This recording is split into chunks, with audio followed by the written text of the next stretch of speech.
মনে করবেন, আপনি মনে করবেন আপনার সমস্ত গুনাহ মাফ হয়ে গেছে, এরকম একটা হালকা অনুভূতি আপনার ভেতরে কাজ করবে। খুশি হয়েছেন মনে হয় না?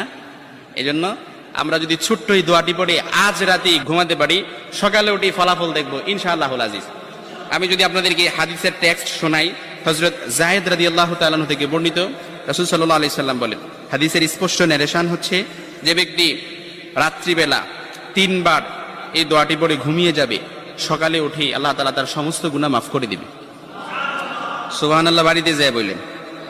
এই জন্য আজ রাতেই যদি এই দোয়াটি পড়ে ঘুমাতে পারেন, সকালে উঠে ফলাফল দেখবেন ইনশাআল্লাহুল আজিজ। দোয়াটি আমরা সবাই পারি, তবে আপনাদের মনোযোগ আকর্ষণ, আপনারা একটু আমার দিক অ্যাটাচমেন্ট বাড়ান। আমি আপনাদেরকে বলতেছি, সবাই পারি, আমার সাথে একটু ঠোঁট মিলাবেন।